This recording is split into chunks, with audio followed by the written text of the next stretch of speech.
के कंसीडर क्यों नहीं कर रहा है, या फिर क्या पता हमें कर रहा हो और हम बस बता ना रहे हो, भारत के बीच में कंसीडरेशन में ये चल रही हो।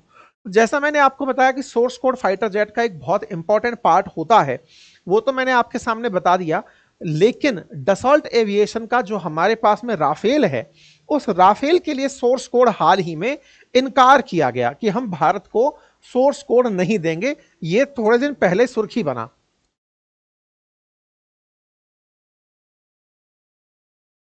भारत को सोर्स कोड ना देने की जो ये सुर्खी बना था, इसी बीच में अमेरिका भी कूद पड़ा और उसने कहा कि मुझसे F-35 ले लो, दुनिया में सबसे बेहतरीन स्टेल्थ टेक्नोलॉजी मैं रखता हूं। दिमाग दौड़ने लगा कि यार ऐसा इन 5th जनरेशन फाइटर जेट्स में होता क्या है। तो आसान भाषा में एक जवाब होता है और वो ये कि ये फाइटर जेट्स बहुत तेज उड़ते तो हैं ही, पकड़ में नहीं आते हैं। मतलब ये फाइटर जेट जब हमला करने जाते हैं तो जिसकी टेरिटरी में ये हमला करने जाते हैं वहां के रडार इसे नहीं पकड़ पाते। ऐसा क्यों होता है? ऐसा इसलिए क्योंकि ये कुछ स्टेल्थ टेक्नोलॉजी का उपयोग करते हैं। स्टेल्थ टेक्नोलॉजी के बारे में कहा जाता है कि जब कोई रडार अपनी तरफ से रेडियो वेव्स इनकी तरफ भेजता है तो ये इस रेडियो वेव को अपने अंदर अब्जॉर्ब कर लेते हैं और मतलब सिस्टम तक रिफ्लेक्शन नहीं पहुंचने देते। जिनमें जितना बेहतरीन रडार स्टेल्थ टेक्नोलॉजी होता है वो उतने बढ़िया फाइटर जेट्स माने जाते हैं। 5th जनरेशन की ये एक खास बात होती है। बाकी इनके अंदर एजिलिटी होना, इलेक्ट्रॉनिक वारफेयर में शामिल होना, खुद से इनके अंदर अवॉक सिस्टम लगे होना, मल्टी रोल कॉम्बैट एक्सरसाइजेज में सक्सेसफुल होना, बेहतरीन मैनोवरिंग होना, ये अतिरिक्त पार्ट हैं जो 5th जनरेशन में होते हैं। लेकिन जिसको सबसे टॉप मोस्ट माना जाता है वो है इनका पकड़ में ना आना।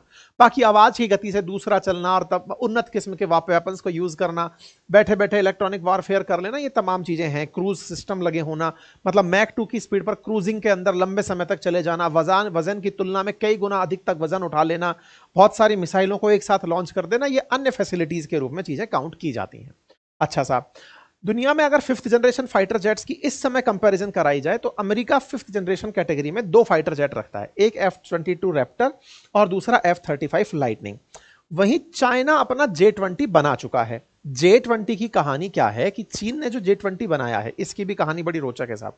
चीन का J-20 fighter jet 5th generation fighter jet है। इन्होंने अभी तक अपनी सेना में इसे शामिल नहीं किया है, लेकिन ये पाकिस्तान को देने को तैयार हो गए हैं। इसकी चर्चा हम करेंगे। दूसरी तरफ है सुखोई 57। इसके साथ दिक्कत क्या है? दुनिया का अमेरिका के प्रभाव में रहते हुए इसकी खरीदारी से बचना। अमेरिकी मीडिया ने इसके बारे में कह रखा है कि इसकी स्टेल्थ टेक्नोलॉजी इतनी पावरफुल नहीं है जितनी और फाइटर जेट्स की पावर टेक्नोलॉजी है। मतलब इसे रीच किया जा सकता है, पकड़ा जा सकता है, ऐसा मार्केट के अंदर मीडिया कवरेज के माध्यम से जानकारी निकलती है कि सुखोई तुलनात्मक रूप से स्टेल्थ में थोड़ा कम है। बाकी तो एजिलिटी और मैनोवरेबिलिटी तो इसकी जबरदस्त मानी जाती है। खैर, सुखोई की अपनी विशेषताएं हैं और इन विशेषताओं में रूस के द्वारा ये जो हमारे सामने ट्रंप कार्ड चला गया है, ये असल में चला ट्रंप के कारण ही गया है। फरवरी में जब प्रधानमंत्री मोदी अमेरिकी यात्रा पर थे और ट्रंप से मुलाकात कर रहे थे, तो ट्रंप ने उस समय भारत के साथ F-35 जेट्स की बातचीत की थी। भारत को अमेरिका हमेशा से ही अपने फाइटर जेट्स बेचना चाहता है। भारत के पास अमेरिका के फाइटर जेट्स में से कोई नहीं है। फाइटर जेट्स ना होना, हमारे पास मालवाहक हरक्यूलिस जैसी चीजें हैं, युद्ध के लिए गोला फेंकने वाली चीजें नहीं है।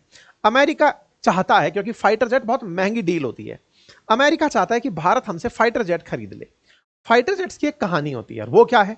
एक बार जिससे आपने फाइटर जेट ले लिया, आपको उस देश पर निर्भर होना पड़ता है। मतलब ये ऐसा है कि ये माल ले लिया तो अब आपको डिपेंडेंट रहना पड़ेगा कि आपने 50 ले लिए तो अगले बार के लिए फिर आपको सर्विसेज भी उसी से लेनी है, उसके ऑपरेशंस भी उसी से लेने हैं। मतलब निर्भरता बढ़ जाती है। ये जैसे गाड़ी खरीदने के बाद चीजें खत्म नहीं हो जाती, सर्विस सेंटर से आपको व्यवहार रखना पड़ता है, वैसे ही फाइटर जेट के साथ होता है। फाइटर जेट ले लिया तो उस देश के साथ आपको फिर फ्यूचर के संबंध रखने पड़ते हैं। ठीक है साहब, अमेरिका हमारे साथ F-35 के लिए लगा रहा।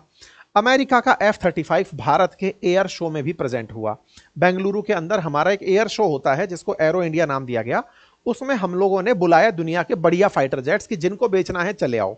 इसमें अमेरिका ने F-35 भेजा और रूस ने सुखोई भी भेजा। राफेल ये सब आकर खड़े हुए, दोनों ने अपने अपने करतब दिखाए।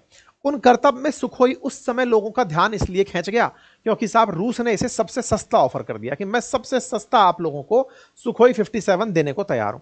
अच्छा, इतना उत्साहित क्यों है रूस? क्योंकि इसे पता है कि भारत उसका पुराना क्लाइंट है। अगर ये निकल गया तो आने वाले समय में सर्विस सेंटर बंद हो जाएंगे, मतलब भारत हमसे और नहीं खरीदेगा। तो इसको अपनी तरफ से मार्केट के अंदर तो रीच चाहिए ही चाहिए। और अभी भारत पाकिस्तान के हॉस्टाइल सिचुएशंस में इन्हें चाहिए कि भारत अगर तत्काल प्रभाव से हमें खरीद लेता है तो हमारे लिए एक बहुत अच्छा ब्रॉड रीजन निकल कर आ जाएगा कि हाँ, भारत के साथ लंबा रिश्ता आगे आने वाले समय के लिए भी जुड़ गया है। खैर, इस बीच में ये हम लोगों को ये ऑफर करते करते आगे निकलते हैं और कहते हैं कि आपको हम अतिरिक्त रूप से सोर्स कोड भी दे सकते हैं। अब आप पूछेंगे, फरवरी में एरो शो हुआ था, इसके बाद में अचानक ये खबर आ कहां से गई? ये कह रहे हैं कि हम भारत को अपनी तरफ से सोर्स कोड भी दे सकते हैं। 3 महीने बाद ये बात अचानक क्यों आई? इसके पीछे की कहानी क्या है? पीछे की कहानी बड़ी इंटरेस्टिंग है। इंटरेस्टिंग क्या है? जब भारत और पाकिस्तान के बीच ऑपरेशन सिंदूर की ये जो कहानी चल रही थी, पहलगाम और उसके बाद भारत का ऑपरेशन सिंदूर, उस समय दोनों ही देशों ने अपनी तरफ से अपनी सुरक्षा व्यवस्थाओं का मुआयना करना शुरू किया कि हमें क्या चाहिए और हमें किस तरह से अपने आप को और अपडेट करना है।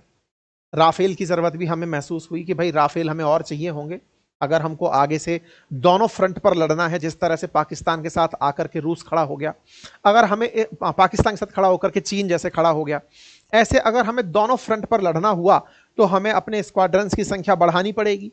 ऐसे में दिक्कत यह है कि भारत को तत्काल प्रभाव से अगर खरीदने हो तो कहां से खरीदें? भारत के बाजार में चर्चाएं चलना शुरू हुआ। ये बिल्कुल वैसे ही है जैसे मान लीजिए कि आपका एग्जाम है, तभी आप पेन पेपर खरीदने जा रहे होते हैं। एग्जाम के समय ही आपका दिमाग तेज चल रहा होता है, क्या पढ़ना है क्या नहीं पढ़ना है। गर्मी की छुट्टियों में आप किताबों पर ज्यादा फोकस नहीं करते। एग्जैक्टली देश का एग्जाम होता है युद्ध, उस समय फाइटर जेट्स की जरूरत पड़ती है कि अब क्या खरीदना है बताइए। उस समय देश डिसीजन ले रहा होता है। जैसे पाकिस्तान के सामने इस समय पाकिस्तान के सामने इस समय चाइना पहुंच चुका है और चाइना ने बकायदा उसके टेबल पर ऑफर कर दिया है 5th जनरेशन फाइटर जेट और कहा है कि मेरे से J-20 ले लो पाकिस्तान वालों। पाकिस्तान जो पहले